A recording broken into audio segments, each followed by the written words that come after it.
Would recycling occur without subsidies? The global restructuring of the scrap market has been problematic, especially for plastic recycling. Recycling plastic currently costs more than producing new plastic because of the poor value of scrap and the expense in regards to recycling. Because of this fact, it is unlikely that without subsidies, much plastic would be recycled at all. It also has a major factor is where the recycling is taking place. Hawaii, for example, has collected over 100,000 tons of paper, aluminum, plastic, glass, all for recycling. However, they do not have recycling facilities to facilitate all of this waste. Therefore, where the trash goes is confidential. Um, Even without this, Hawaii continues to recycle. In conclusion, the government plays a large part in the recycling process, and subsidies are a significant and often necessary part of the recycling process. This is a cost-benefit analysis. I'll give you a second to view it. And here are some policy recommendations to help increase the profitability of these recycling facilities.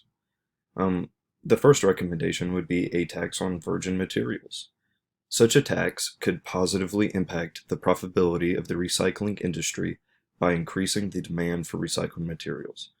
An example would be Senators Sheldon Whitehouse proposed a 20-cent per pound tax on virgin plastic use in single-use products.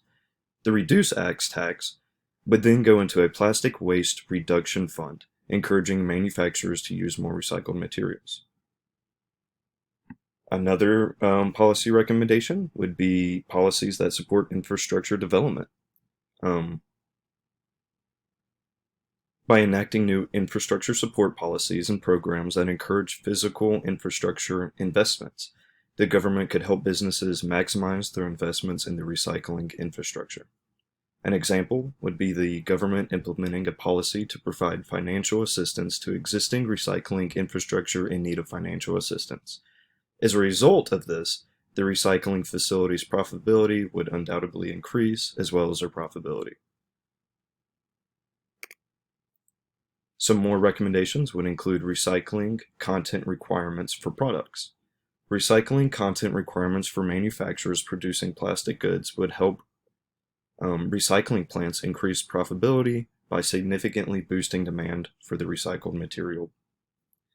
An example would be a recycled content bill, which would increase the amount of post-consumer recycled material in many packaging products. This was actually approved in New Jersey. These products include plastic containers, plastic beverage containers, plastic and paper bags, plastic garbage bags, and glass containers. And the last recommendation would be a national recyclability standard. A government standard such as this would dramatically increase the efficiency and quantity of plastics that would be produced and recycled by facilities, increasing overall profitability of recycling plants.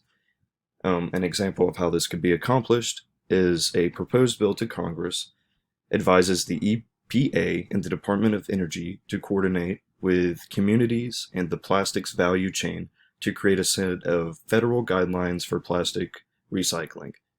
A national plastic recycling advisory committee should also be established as part of that incentive and be made up of people from all points along the value chain, including plastic producers, manufacturers, brands, as well as local community recycling leaders.